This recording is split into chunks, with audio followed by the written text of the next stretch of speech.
Hello friends, स्वागत है आपका अडानी एजुकेशन एकेडमी आसिन के इस यूट्यूब चैनल पर। जैसे कि हम इंग्लिश ग्रामर के अंदर टेंस पढ़ रहे थे और अंतिम क्लास के अंदर हमने पास्ट परफेक्ट टेंस के बारे में पढ़ा था। और आज का जो हमारा 90 नंबर का जो टेंस है वो है फ्यूचर परफेक्ट टेंस। अब सबसे इंपॉर्टेंट चीज ये है कि फ्यूचर परफेक्ट टेंस का प्रयोग हम कहाँ करेंगे। तो भविष्य काल में अगर किसी समय तक किसी कार्य के समाप्त होने का बोध हो तो वहां पर हम फ्यूचर परफेक्ट टेंस का उपयोग करते हैं। जैसे वह सोमवार तक यह किताब लिख चुका होगा, मतलब भविष्य काल में सोमवार तक यह किताब लिखने का कार्य पूर्ण हो चुका होगा, तो वहां पर हम फ्यूचर परफेक्ट टेंस का प्रयोग करेंगे। अब सबसे पहले हम देख लेते हैं इसकी पहचान हिंदी में क्या होती है। तो इसकी पहचान हिंदी में जो होती है वो वाक्य के अंत में चुका होगा, चुकी होगी और चुके होंगे। तो पहचान होगी वाक्य के अंत में चुका होगा, चुकी होगी, चुके होंगे जैसे शब्द, या फिर खाया होगा, पिया होगा, गई होगी, इस प्रकार के शब्द। अब इसको वापिस समझना, खाया पिया गया हमने पढ़ा था पास्ट सिंपल टेंस की पहचान में। खाया है, पिया है, गया है हमने पढ़ा था प्रेजेंट परफेक्ट टेंस की पहचान में। खाया था, पिया था, गया था हमने पढ़ा था पास्ट परफेक्ट टेंस की पहचान में। और फ्यूचर परफेक्ट टेंस में होगा खाया होगा, पिया होगा, गई होगी। कीवर्ड्स की बात करें हम तो इस टेंस के अंदर कीवर्ड्स जो होते हैं वो है बाई प्लस टाइम।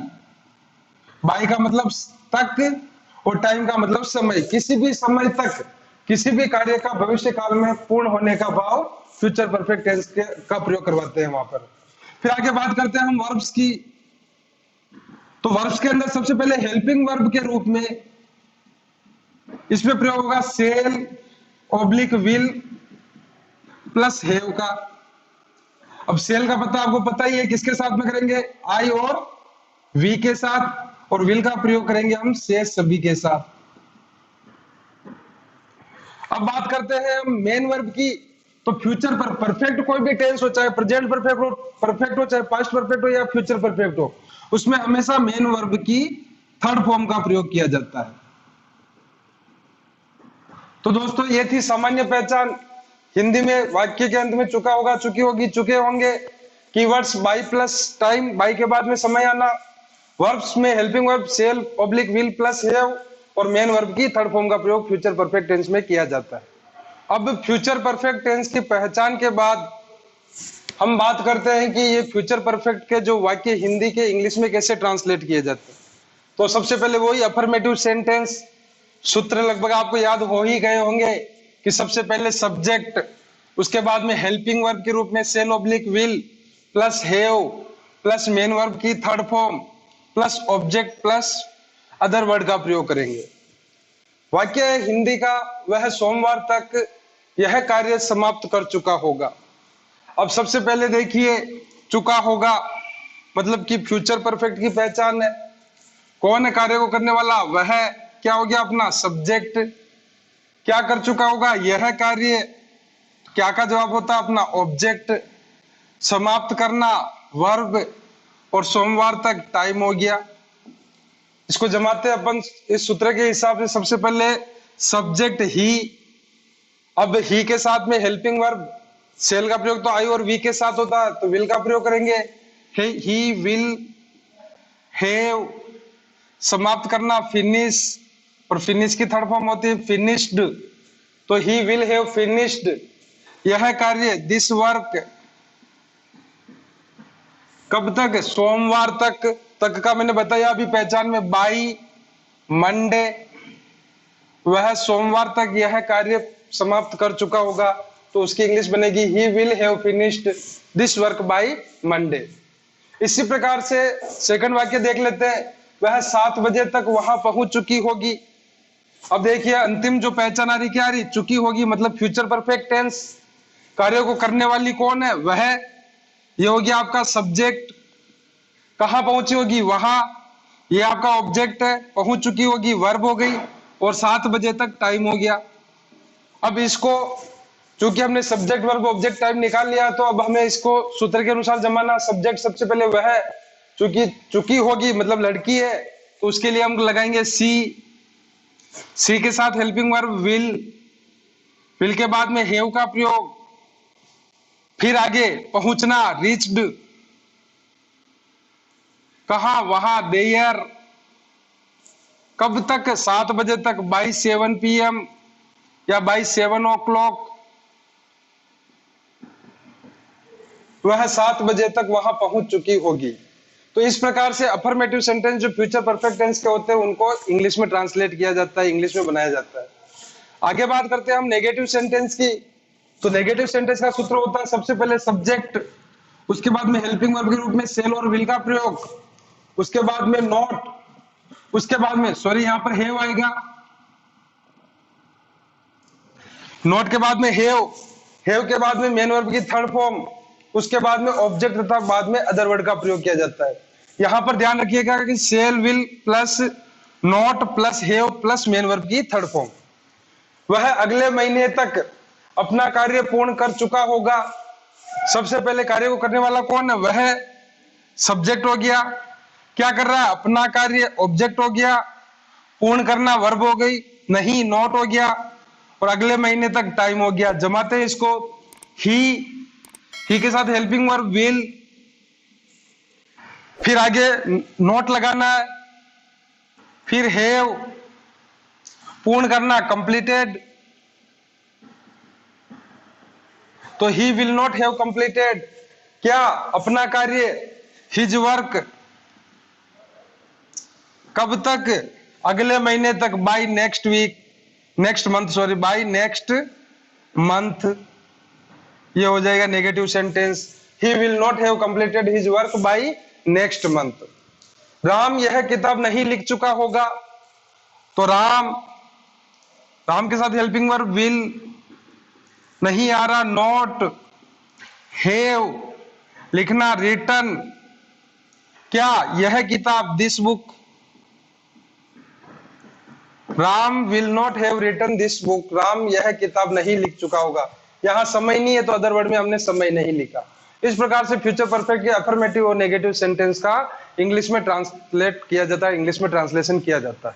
तो दोस्तों, अफर्मेटिव और नेगेटिव सेंटेंस के बाद अब हम बात करते हैं इंट्रोगेटिव सेंटेंस की। और इसके बारे में मैंने आपको पहले भी बताया, इंट्रोगेटिव वाक्य दो प्रकार के होते हैं। एक वे वाक्य जो हेल्पिंग वर्ब से शुरू होते हैं, और दूसरे वे वाक्य होते हैं जो WH वर्ड से शुरू होते हैं। अब हेल्पिंग वर्ब वाले वाक्यों का सूत्र क्या होगा? तो सबसे पहले helping verb shall oblique will plus subject plus have plus main verb की थर्ड फॉर्म प्लस ऑब्जेक्ट, और उसके बाद में अदर वर्ड लगाते हुए हम साइन ऑफ इंट्रोगेशन मतलब प्रश्नवाचक चिन्ह का उपयोग करेंगे।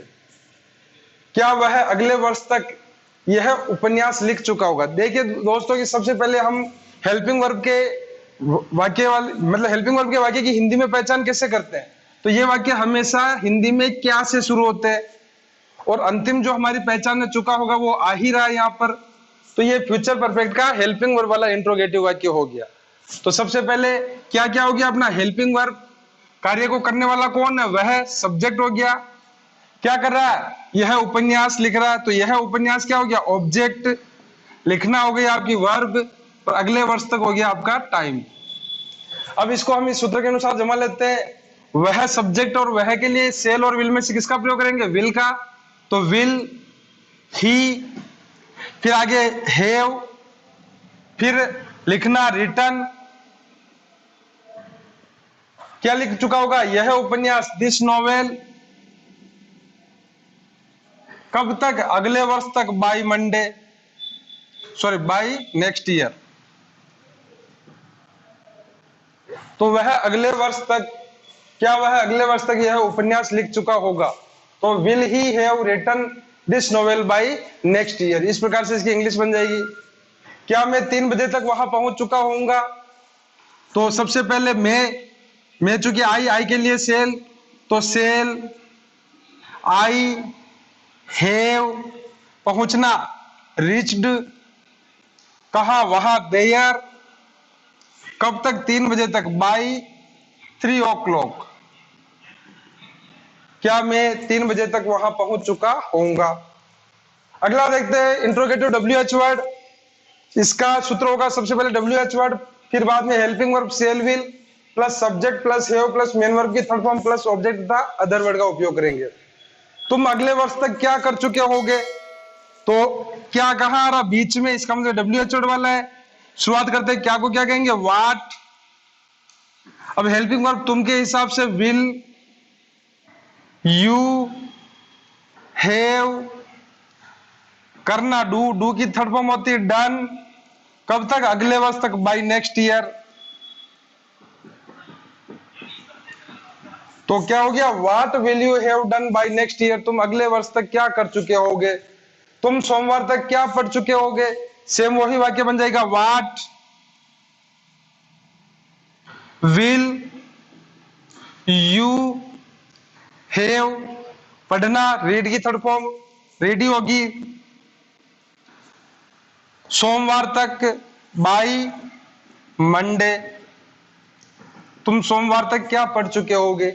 इस प्रकार से फ्यूचर परफेक्ट के जो हिंदी के जो वाक्य होते हैं चारों प्रकार के affirmative, negative, interrogative, helping verb तथा इंट्रोगेटिव WH वर्ड को इंग्लिश में ट्रांसलेट किया जाता है। अब आगे हम पढ़ने वाले हैं इसके उपयोग की, फ्यूचर परफेक्ट टेंस का उपयोग कहाँ किया जाता है, जो एग्जाम की दृष्टि से हमारे लिए बहुत महत्वपूर्ण है। तो दोस्तों आगे हम बात करते हैं फ्यूचर परफेक्ट टेंस के उपयोग की। इसका मुख्य उपयोग तो एक ही होता है कि भविष्य काल में अगर किसी समय तक किसी कार्य के होने का भाव हो तो वहां फ्यूचर परफेक्ट टेंस का उपयोग किया जाता है। समझते हैं इनको, कि अगर भविष्य में किसी समय तक किसी कार्य का होने का भाव हो तो फ्यूचर परफेक्ट टेंस का प्रयोग करेंगे। एग्जांपल देखिए, ही खालिस्तान do this work by Monday. अब देखिए बाय मंडे मतलब सोमवार तक वह यह कार्य कर चुका होगा, तो यहां पर भविष्य में किसी कार्य के होने का भाव हो रहा है तो फ्यूचर परफेक्ट की वर्ब डालेंगे, ही के साथ विल, हेल्पिंग वर्ब हैव और डू की थर्ड फॉर्म हो जाएगी डन। इसी प्रकार से अगला सेंटेंस देखिए, we Khalistan reach there by next month.